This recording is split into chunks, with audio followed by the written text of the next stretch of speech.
अपनी 12 सूत्रीय मांगों को लेकर चल रही प्रदेशव्यापी नर्सों की हड़ताल अब गहराती जा रही है। मंगलवार को भोपाल में नर्सों के साथ नेशनल हेल्थ मिशन की नर्सें भी शामिल हुई और हमीदिया अस्पताल के सामने जमकर नारेबाजी की। इस बार इनकी संख्या बहुत ज्यादा थी। नर्सों ने आरोप लगाया है कि मंत्री नेता सिर्फ आश्वासन दे रहे हैं, लेकिन अभी तक कोई नतीजा नहीं निकला है।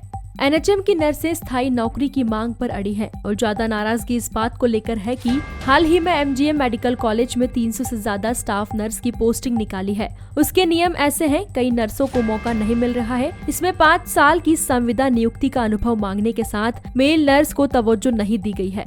मांगों को लेकर नर्सों की हड़ताल पिछले 1 सप्ताह से जारी है। राजधानी भोपाल में उसका व्यापक असर इस समय देखने को मिल रहा है। मैं राजधानी भोपाल के हमीदिया अस्पताल में इस समय मौजूद हूँ। यहाँ पर नर्सें अपनी 12 सूत्रीय मांगों को लेकर हड़ताल कर रही है। इनकी प्रमुख मांगे हैं कि हमें को स्थायी किया जाए और सरकार हमें स्टाइपेंड दे, लेकिन सरकार, इनका आरोप भी है कि सरकार इनकी बातें नहीं सुन रही है। ये लगातार 7 दिनों से हड़ताल पर है। राजधानी भोपाल का जो बड़ा अस्पताल है हमीदिया चिकित्सालय, यहाँ पर इसका बड़ा असर हमें देखने को मिल रहा है। और ये कुछ नर्सें भी हमारे साथ में, इनसे बात करना चाहूँगा। मैं बात करना चाहूँगा इनसे कि क्या नाम है आपका? रश्मि गुप्ता।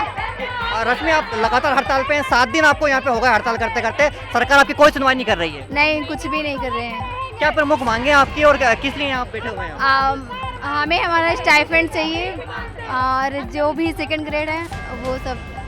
तो ये नर्सों का कहना है कि स्टूडेंट हैं और अभी नर्सों की पढ़ाई इनकी जारी है, साथ में ये पढ़ाई कर रहे हैं और मरीजों की सेवा भी कर रहे हैं। लगातार इन्होंने कोरोना काल में सेवाएं दी हैं, लेकिन सरकार इनकी मांगे सुनने को तैयार नहीं है। यहाँ पे नर्स एसोसिएशन की प्रांतीय अध्यक्ष मंजू मेश्राम भी हमारे साथ में, उनसे बात करना चाहूँगा। मंजू मैम, लगातार आपका 7 दिनों से हड़ताल जारी है, लेकिन कोई सुनवाई अभी तक नहीं हो रही है। सरकार का आपकी तरफ कोई रुख नहीं है, क्या कहना चाहेंगी?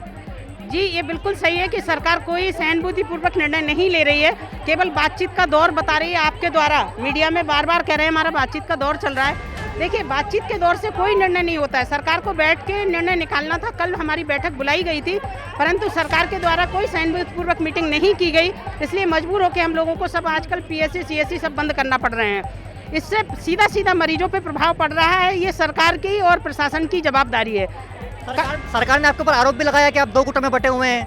सरकार का ये कहना कि हम 2 गुट में बटे हुए हैं, ये मरीजों के हित में हम लोग जो लड़कियों को छोड़े थे, आज आप पूरी जगह राउंड लगा सकते हैं कि एक नर्स बाहर आ गई है। जो सरकार जो हमें 2 गुट में बांट रही थी, वो मरीजों के हित में हमारी बहनें काम कर रही थी। आज हम उन्हें भी बाहर ले आए, जिससे सरकार को हमने बता दिया हम कोई 2 गुट में नहीं बटे हुए, हम सब एक हैं। कहा जाता है कि जो डॉक्टर होते हैं, स्वास्थ्य स्टाफ होता है, वो दुनिया के भगवान होते हैं। तो मरीज एक तरफ तड़प रहे हैं और एक तरफ आपकी हड़ताल जारी है, अस्पताल में मरीज परेशान है। देखिए, हमने मरीजों को हड़ताल को देखते हुए, वो तड़पते हुए, हमारी बहनों को कुछ को ड्यूटी करने के लिए भेजा था, तो उन्होंने बोल दिया 2 गुट में बटे हुए हैं। सरकार इधर दोहरी नीति अपनाती है और इधर बोलती है कि हम 2 गुट में बटे हैं और इधर बोलती है तड़प रहे हैं। अब ये सरकार और प्रशासन को निर्णय करना है। हमने कई लेटर लगाए थे कि मरीजों को तड़पना है या हम लोगों को निर्णय देना है। तो बिल्कुल आप देख सकते हैं कि जो राजधानी भोपाल का हमीदिया चिकित्सालय है, वहाँ पर हाथों में तख्ती लिए ये नर्सें लगातार बोल रही हैं। इनका नारे भी लगा रहे हैं कि हम सब एक है, नारा सेकंड ग्रेड अधिकार हमारा, घोषणा भी सरकार सुनो हमारी, सरकार पुकार सुनो हमारी। तो सरकार अब इनकी कब तक सुनवाई करती है, ये देखने वाली बात है। इनका आरोप है कि हम यहाँ पर मरीजों की सेवा भी कर रहे थे और अपनी बात भी सरकार के सामने रख रहे थे, लेकिन सरकार ने इनको गुटों में बटा हुआ करार दिया, जिससे इनकी नाराजगी और बढ़ गई है और अब ये लगातार अपनी मांगों को लेकर यहाँ पर स्ट्राइक पर डटे हुए हैं। मध्य प्रदेश में 6 दिनों से चल रही नर्सिंग स्टाफ की हड़ताल अब सियासत के बीच फंस गई है। पूर्व सीएम कमलनाथ ने हड़ताल का समर्थन किया तो सरकार बिफर गई। अब उनके मंत्रियों की तरफ से बयानबाजी भी शुरू हो गई। मृदुभाषी के लिए भोपाल से मोहम्मद ताहिर खान की रिपोर्ट। मृदुभाषी से जुड़ने के लिए वीडियो को लाइक, शेयर और सब्सक्राइब करें। खबरों के नोटिफिकेशन के लिए बेल आइकन दबाना ना भूलें।